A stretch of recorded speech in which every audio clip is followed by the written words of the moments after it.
Bismillahirrahmanirrahim. Assalamualaikum warahmatullahi wabarakatuh. Salam sejahtera untuk kita semua. Alhamdulillahirrahmanirrahim. Hari ini kita masih dijumpakan kembali dalam keadaan sehat walafiat. Pada kesempatan pertemuan kita hari ini, kita akan bersama-sama mengkaji terkait hak anak untuk tumbuh dan berkembang. Mari kita kaji bersama, mari kita maknai bersama terkait istilah tumbuh dan berkembang. Pertumbuhan dan perkembangan. Di antara pertumbuhan dan perkembangan perlu kita sadari ada titik kematangan. Setiap apapun yang berkembang ada titik kematangan sebelumnya. Manusia itu tumbuh, matang, dan berkembang dari fungsi pertumbuhannya itu. Setelah berkembang akan tumbuh kembali, matang kembali, dan berkembang kembali.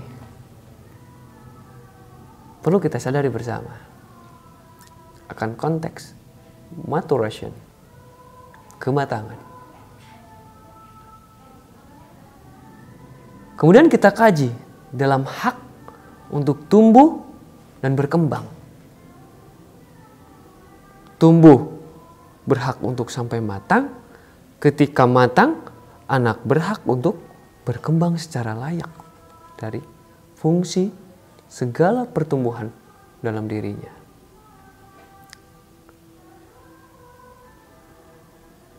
Dalam Undang-Undang Nomor 17 tahun 2017 dijelaskan bahwa setiap anak perlu mendapat kesempatan yang seluas-luasnya untuk tumbuh dan berkembang secara optimal, baik fisik, mental, maupun sosial. Nah, kita kembalikan tadi.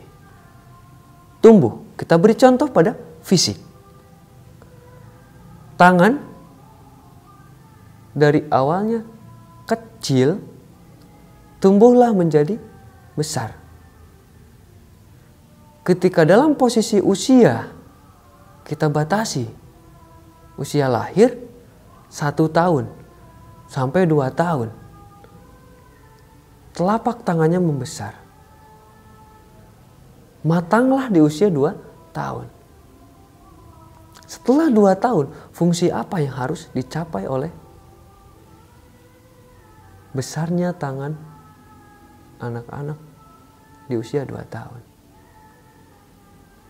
Dari usia 2 tahun, matang dan berkembang sesuai dengan harapan. Anak maju ke usia 4 tahun.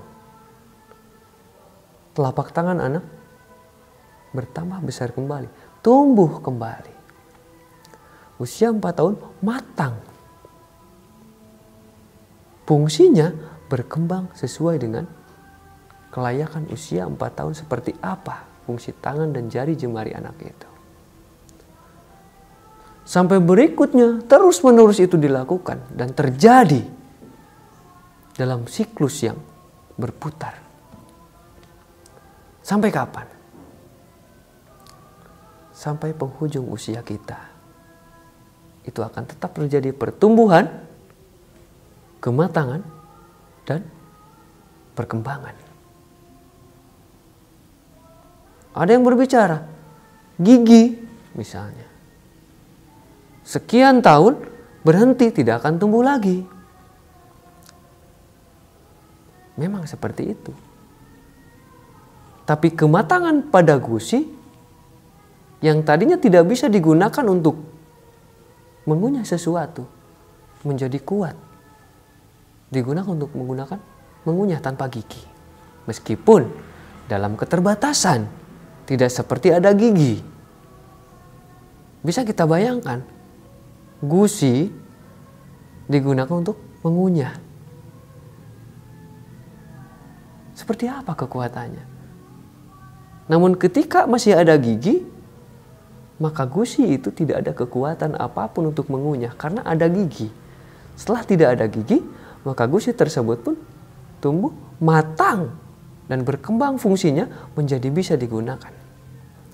Mungkin awalnya ketika gusi kita gunakan untuk mengunyah tanpa gigi, ada lecet, sakit dan sebagainya. Tapi seiring berjalannya waktu, matang, gigit ini, gigit itu, kenapa menjadi tidak sakit? Begitupun dengan tangan kita, badan kita, kaki kita, dan seluruh yang ada dalam tubuh kita.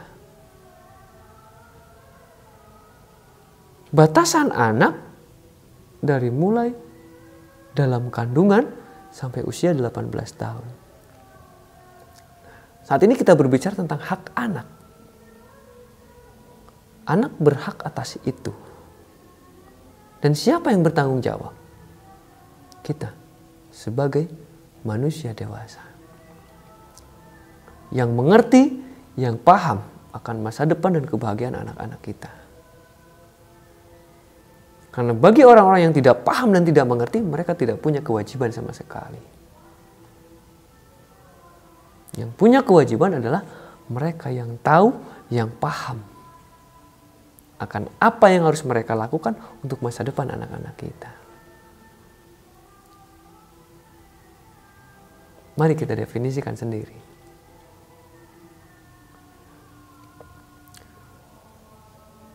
Dengan terpenuhinya hak anak untuk tumbuh dan berkembang, maka akan terwujud tujuan pendidikan nasional yang tertuang dalam Undang-Undang Nomor 20 Tahun 2003. Berkembangnya potensi peserta didik agar menjadi manusia yang beriman dan bertakwa kepada Tuhan Yang Maha Esa, berakhlak mulia, sehat, berilmu, cakap, kreatif, mandiri, dan menjadi warga negara yang demokratis serta bertanggung jawab. Tumbuh dan berkembang. Ketika tumbuh dalam sisi fisik, matang dalam sisi kondisi siap saji, siap digunakan sesuai dengan fungsinya, maka lakukanlah perkembangan fungsi. Untuk apa? Untuk menggapai tujuan pendidikan nasional itu. Agar anak-anak bahagia di masa depan dan mampu mencari solusi dan menyelesaikan setiap persoalan dengan logika dan hati mereka sendiri.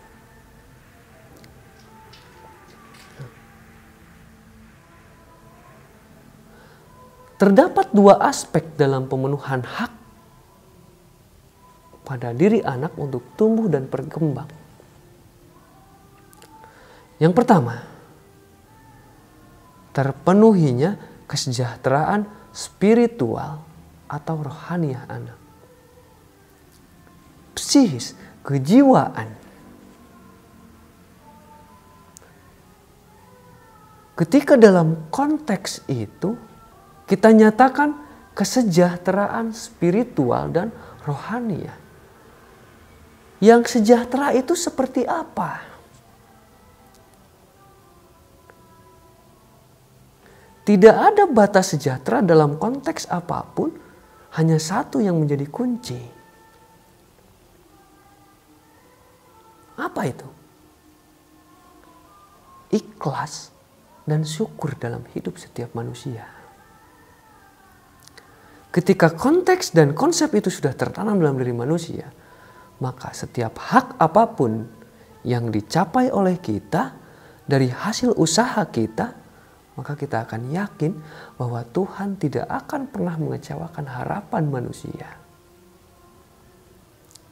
Berikutnya, tercapainya suatu lingkungan sosial anak yang dapat menjamin pertumbuhan dan perkembangannya secara wajar,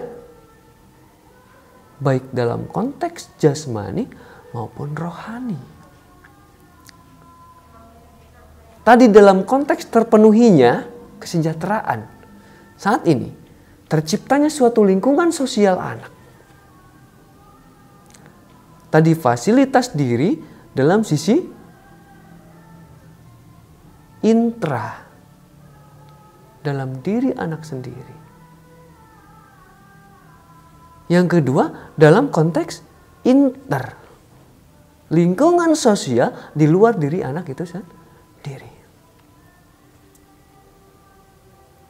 Bagaimana lingkungan sosial memberikan jaminan atas fasilitas kehidupan anak agar mereka mendapatkan kelayakan fasilitas untuk tumbuh, matang, dan berkembang secara layak. Itulah yang dimaksud dengan terciptanya suatu lingkungan sosial anak. Siapa yang bertanggung jawab? Kita kembalikan. Kita, manusia dewasa, yang tahu, yang paham, yang mengerti. Tidak semata-mata Tuhan memahamkan kita, tidak semata-mata Tuhan menciptakan pengetahuan pada diri kita atas dasar hal ini, jika tidak ada tanggung jawab pada diri kita untuk menyelesaikan persoalan ini. Mari kita maknai, mari kita sadari. Itu yang perlu kita sadari di hari ini, itu yang perlu kita maknai dalam konteks materi yang kita diskusikan hari ini. Mudah-mudahan apa yang telah kita kaji bersama di hari ini dapat menjadi bekal untuk hidup kita semua di masa depan nanti. Terima kasih teman-teman atas segala partisipasi. Sebelum saya tutup undur diri, saya titip salam untuk orang-orang terdekat dari teman-teman semuanya. Sebelum saya pamit, mari kita teriakan bersama. Aku bahagia hari ini. Assalamualaikum warahmatullahi wabarakatuh.